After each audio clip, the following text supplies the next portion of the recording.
तो hello learners, welcome back to again in our YouTube channel. तो आज हम एक और अभ्यास सत्र करेंगे। कल हमने एक किया था बाल विकास एवं शिक्षा शास्त्र का फर्स्ट प्रैक्टिस सेट किया था। आज हम सेकंड प्रैक्टिस से स्टार्ट कर रहे हैं। आई होप आप इस क्लासेस का यूजफुल कर रहे होगे। इन क्लासेस को देखने के बाद आप जो प्रैक्टिस करते हो, जो सोचने की क्षमता है, मनोवैज्ञानिक में यही चीज आपको समझनी है कि एक सोचने का जो ओवरव्यू है वो आपका चेंज होना चाहिए, अदरवाइज आपके क्वेश्चन गलत होंगे, चाहे आप कितना भी पढ़ के चले जाओ। मैं टेक्निकल वर्ड की बात नहीं कर रहा, जो आपकी डेफिनेशंस है वो तो सेम रहती है, लेकिन अगर आपको ये क्वेश्चन सही करना है के बारे में आपको सोचना आना चाहिए। ठीक है। लेवल फर्स्ट के लिए ये बाल विकास एवं शिक्षा शास्त्र की बहुत ही महत्वपूर्ण क्लासेस है जो मैं आपके लिए बना रहा हूँ। स्टार्ट करते हैं। फर्स्ट क्वेश्चन क्या कहता है? शिक्षण अधिगम प्रक्रिया में व्यक्तिगत रूप से ध्यान देना महत्वपूर्ण है, क्योंकि शिक्षार्थी हमेशा समूह में ही बेहतर सीखते हैं। ऑप्शन हमें दिए गए हैं, उसके हिसाब से हमें बताना है कि जो शिक्षण अधिगम प्रक्रिया है उसमें हमें व्यक्तिगत रूप से ध्यान देना क्यों महत्वपूर्ण है, क्यों देना चाहिए। तो देखो, शिक्षार्थी हमेशा समूह में बेहतर सीखते हैं। शिक्षक परीक्षण कार्यक्रमों में ऐसा ही बताया गया है। प्रत्येक विद्यार्थी अनुशासित करने के लिए शिक्षकों को बेहतर अवसर मिलता है। बच्चों की विकास दर भिन्न होती है एवं भिन्न तरीके से सीख पाते हैं। तो ये इम्पोर्टेंट हो जाएगा कि आप शिक्षण अधिगम प्रक्रिया में व्यक्तिगत रूप से आप ध्यान क्यों देना चाहते हो, क्योंकि देखिए हर एक स्टेज का बच्चा अलग होता है। हर एक स्टेज के बच्चे की तरीके, सिखाने के तरीके उनके अलग हो सकते हैं, बताने के तरीके अलग हो सकते हैं। जैसे हमारे जो स्कूलों में होता है, गिनती जो है बोल बोल कर सिखाई जाती है, उनको जोर जोर से बोल के। तो अलग अलग चीजें हैं अलग अलग सेक्टर के लिए। जैसे अगर आप 5 क्लास से बड़े हो जाते हैं तो फिर आपको छोटे छोटे अक्षर नहीं सिखाए जाते। तो बेसिकली उनका एक अलग विकास दर है, उनका एक अलग तरीका होता है सिखाने का। कि हम क्या करते हैं, इनको डिफरेंट रूप से, व्यक्तिगत रूप से हमें समझना ज्यादा जरूरी है। निम्नलिखित में से कौन सी समस्या समाधान की वैज्ञानिक पद्धति का पहला चरण है? तो ये तो सिंपल सा टेक्निकल है। समस्या के प्रति जागरूकता, ये हमारा समस्या समाधान का। हमें समस्या अगर पता नहीं होगी तो हम कैसे समाधान करेंगे। तो समस्या समाधान का जो फर्स्ट चरण होगा, जो पहला चरण होगा, वो क्या होगी, वो क्या होगा कि समस्या के प्रति जागरूकता होना। जैसे अगर मान लो कि मुझे पढ़ने में कोई समस्या आ रही है, मैं एक स्टूडेंट हूँ, उसको अगर पढ़ने में समस्या आ रही है, तो हमें पहले ये पता करना होगा कि समस्या के प्रति हमें जागरूक होना पड़ेगा कि समस्या है क्या, है ना। उससे पहले तो कुछ नहीं कर सकते। निम्नलिखित में से कौन सा सीखने का क्षेत्र है, कौन सा सीखने का क्षेत्र है? तो सीखने का क्षेत्र है अनुभाविक। अनुभाविक, ठीक है, अनुभविक। जब बच्चा कार्य करते हुए ऊबने लगता है तो यह इस बात का संकेत है कि, मान लो कि एक स्टूडेंट जो है काम करता करता अब बोर होने लग गया, ऊबने लग गया है, तो ये किस बात का संकेत है? संभवतः कार्य यांत्रिक रूप से बार बार हो रहा है।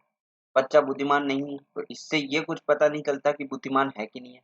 बच्चा बच्चे में सीखने की योग्यता नहीं है, ये भी गलत है। हो सकता है सीखने वाला जल्दी उगता है। देखो, जब जितना ज्यादा आप इंटेलिजेंट होंगे उतने ही ज्यादा आप जल्दी उग जाते हो, क्योंकि आपको अच्छा नहीं लगता बार बार करना, ओवर हो जाता है। मतलब अगर मान लो कि मैं आपको ये आपको पता है 2+2 क्या होता है, 4 होता है, ये आपको पता है। मैं आपको फिर से बताता हूँ 2+2 4 होता है। ऐसे मैं बताता जाता हूँ, 100 बार बताता हूँ, तो बताओ आप बार बार उगोगे नहीं क्या?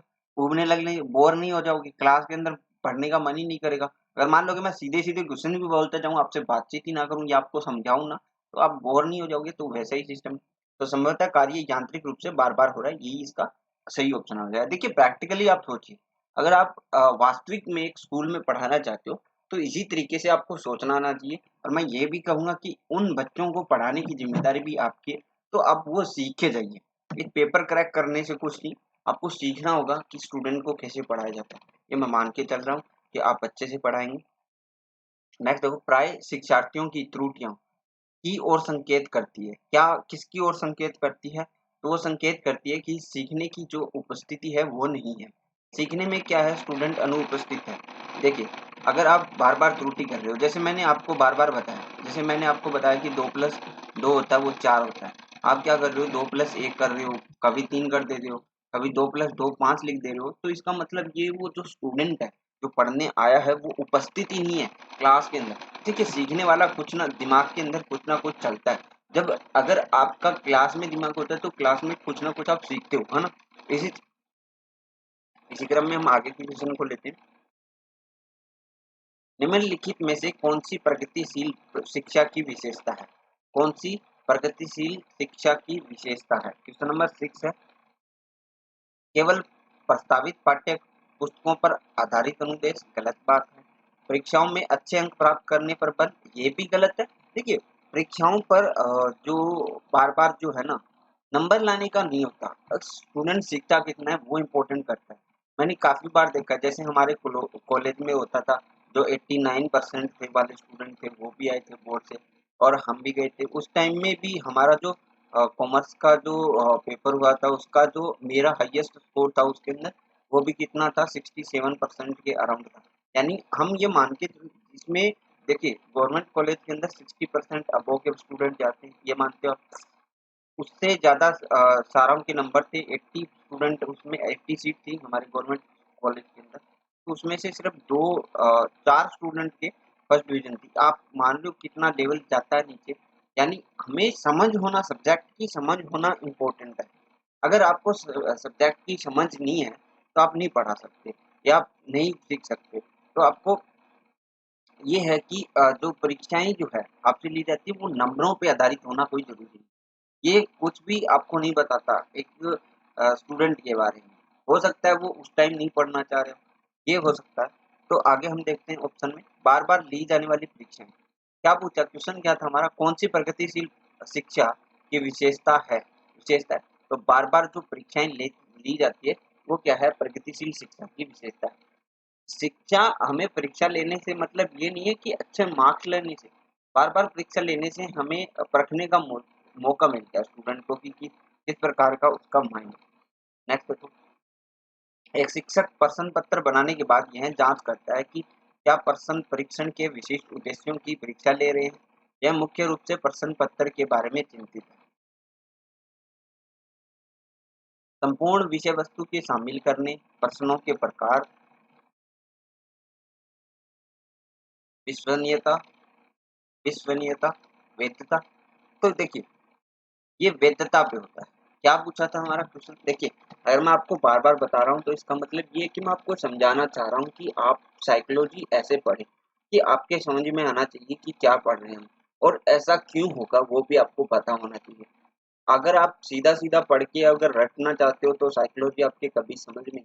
इसलिए तो इसे मनोवैज्ञानिक कहा गया है, यानी मानव का जो मस्तिष्क है उसकी अवधारणाओं को हम पहले समझ सकते हैं। जैसे एक बालक जो है वो पढ़ना नहीं चाह रहा, या वो खुल के नहीं बताएगा आपको, टीचर होंगे तो आप नहीं बताएगा, तो आपको समझना पड़ेगा कि वो सोच क्या रहा है, या फिर उसका क्यों मन नहीं है। ये सारी चीजें हमें पता होनी चाहिए। इसलिए इस सब्जेक्ट को हमारे जोड़ा गया है कि बाल का जो स्टूडेंट का विकास है वो किस तरह होता है, ठीक है, और उसको हम शिक्षा में कैसे जोड़ सकते हैं, इसलिए ये बोला गया। एक प्रश्न पत्र बनाने के बाद यह जांच करता है कि क्या प्रश्न परीक्षण के विशिष्ट उद्देश्यों की परीक्षा ले रहे हैं। यह मुख्य रूप से प्रश्न पत्र की वैधता के बारे में चिंतित होता है। तो ये सीधी सीधी बात है, ठीक है, इसमें कुछ ज्यादा सोचना नहीं है, क्योंकि पेपर अगर आपका वैलिड ही नहीं है, आउट ऑफ सिलेबस है, तो भी वो गलत हो जाता है। उसको जांचने के लिए हम पेपर बनने के बाद की जांचने की बात हुई तो वैधता सही हो जाएगी।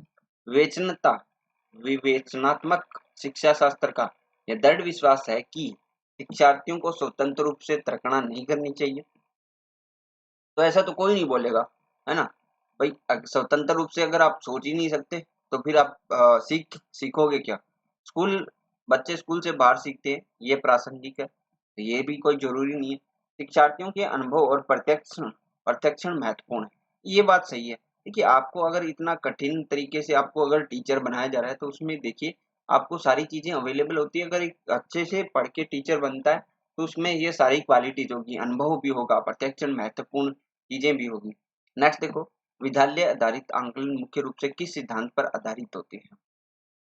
तो वो बाह्य परीक्षकों की अपेक्षा शिक्षक अपने शिक्षार्थियों के क्षमताओं को बेहतर मानते हैं। बाह्य परीक्षकों की अपेक्षा शिक्षक अपने शिक्षार्थियों की क्षमताओं को बेहतर मानते हैं। ये बात सही हो जाएगी। विद्यालय आधारित आंकलन के बाद की गई है। शिक्षार्थी व्यक्तिक अभिन्नता प्रदर्शित करते हैं, अतः शिक्षक को क्या करना चाहिए, तो वो सीखने के विविध अनुभवों को क्या है, उपलब्ध कराना चाहिए। सीखने के अलग अलग तरीके जो अनुभव है उनको उपलब्ध करवाना चाहिए। नेक्स्ट देखो क्वेश्चन नंबर 11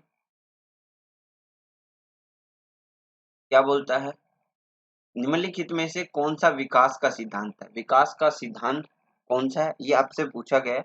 तो विकास का सिद्धांत है, सभी को विकास दर समान नहीं होती, ये हमें मान के चलना है। देखिए यहाँ पे ऑप्शन दिया है, उसको इलिमिनेट कैसे कर सकते हैं, हमें कैसे पता चलेगा। विकास हमेशा रेखीय होता है, ये गलत है। ठीक है, यह निरंतर चलने वाली प्रक्रिया है, नहीं है, ये निरंतर चलने वाली प्रक्रिया नहीं है। तो विकास हमेशा निरंतर होता रहता है। विकास की सभी प्रक्रियाएं अतः अंतर संबंधित नहीं है। देखिए सारी जो प्रक्रियाएं हैं वो आपस में संबंधित होती है, तो ये भी गलत है। यानी यहाँ पे ऑप्शन अपने आप ही गलत दे रहा है, तो हमें करने की जरूरत ही नहीं है। सभी के विकास दर समान नहीं होती, ये मैंने पहले भी बताया था, फर्स्ट मॉक टेस्ट के अंदर भी बताया था कि विकास दर सभी की समान नहीं होती, अलग अलग तरीके होते हैं उन्हें। ठीक है, नेक्स्ट देखो, मानव विकास को छात्रों में विभाजित किया जाता है, जो है क्या है वो, शारीरिक, संज्ञानात्मक, संवेगात्मक और सामाजिक। इस तरीके से हम मानव विकास के क्षेत्रों को बांट सकते हैं। कैसे, शारीरिक, संज्ञानात्मक, संवेगात्मक, सामाजिक। शारीरिक, संज्ञानात्मक, संवेगात्मक, सामाजिक। बार बार रिपीट करने से आपको याद हो जाएगा।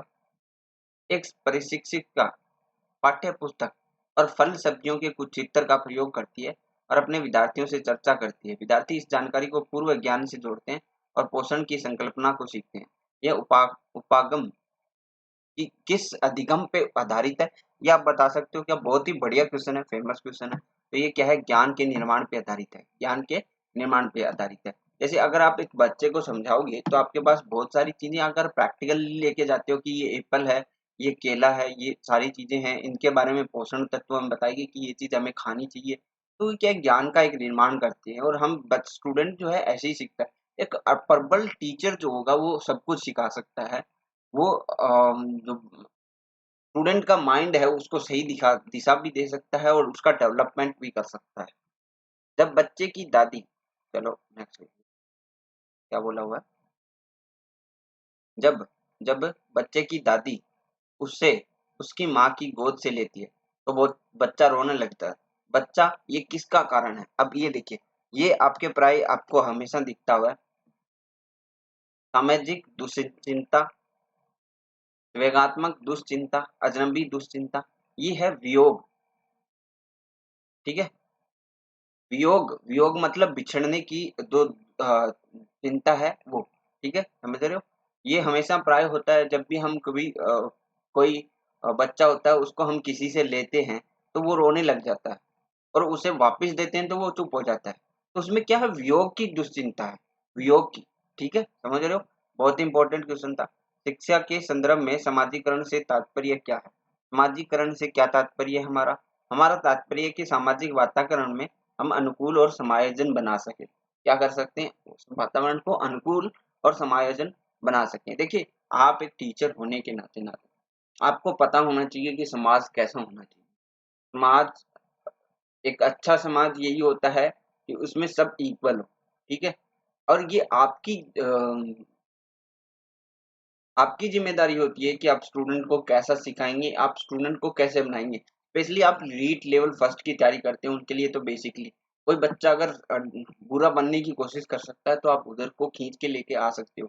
ठीक है, ये आपकी जिम्मेदारी होती है। आप जितनी ज्यादा मेहनत करते हो, आप ये मत सोचिए कि आप एज ए टीचर वर्क करोगे, आप ये मानो कि आज हम समाज सेविक बन के काम करेंगे। जो आपको रेम्यूनरेशन मिलता है पढ़ाने के प्रति वो तो मिलता रहेगा भाई, आपको टीचर को मिलता है। एक टीचर ऐसा होता है जिसको मिलता है फिर वो भी काम नहीं करता। आप ऐसा कर सकते हो कि भाई आपको पैसा तो मिल रहा है और क्या चाहिए आपको, तो आप एक सामाजिक जीवन जीने की कोशिश कर सकते हो, समाज को सुधारने की कोशिश कर सकते हो। और आपसे अच्छा कोई नहीं सुधार सकता, क्योंकि आप तो स्टार्टिंग से शुरू होते हो। जहाँ से परिवार है, परिवार से बिछड़ के आप स्कूल में जाते हैं बच्चे, वहां से आपका जो है अनुशासन। देखिए अनुशासन में जो लोग रहते हैं बाद में जाके उनको ज्यादा कुछ बदलाव नहीं आता। अनुशासन सबसे पहली चीज है, हर जगह अनुशासन होगा तो कोई दिक्कत नहीं है। तो अनुशासन में ही लेके आना, एक समाज में नई सोच डेवलप करना बहुत ज्यादा जरूरी होता है। ठीक है। राज्य स्तर के एकल गायन प्रतियोगिता के लिए विद्यार्थियों को तैयार करते समय एक विद्यालय लड़कियों को वरीयता देता है। यह दर्शाता है, क्या दर्शाता है ये दर्शाता है लैंगिक पूर्वाग्रह। क्या दर्शाता है? लैंगिक पूर्वाग्रह। ठीक है।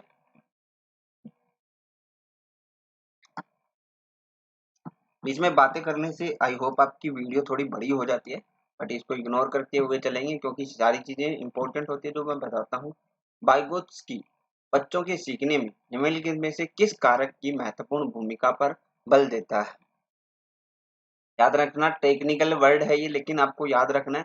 बाइ बाइगोत्स्की बाइगोत्स्की बाइगोत्स्की बच्चों के सीखने में किस कारक पर महत्वपूर्ण भूमिका पर बल देता है? वो है सामाजिक जीवन, सामाजिक कारक। एक शिक्षिका अपने शिक्षार्थियों की विभिन्न अधिगम शैलियों को संतुष्ट करने के लिए विविधतापूर्ण कार्यों का उपयोग करती है, तो वह प्रभावित है। देखिए, अलग अलग तरीके से समझाने की कोशिश करती है।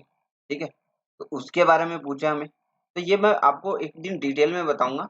तो वो गार्डनर का क्या है, बहुबुद्धि सिद्धांत होता है कि अलग अलग तरीके से आप कोशिश कर रहे हो, बहुबुद्धि सिद्धांत है।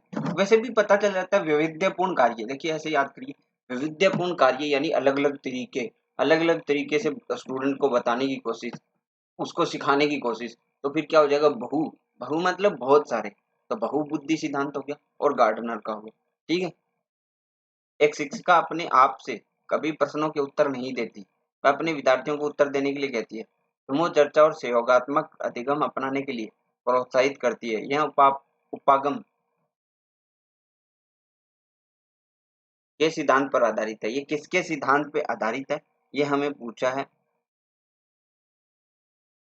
तो ये किसके ऊपर आधारित है? ये अच्छा उदाहरण प्रस्तुत करना, भूमिका प्रतिरूप बनना।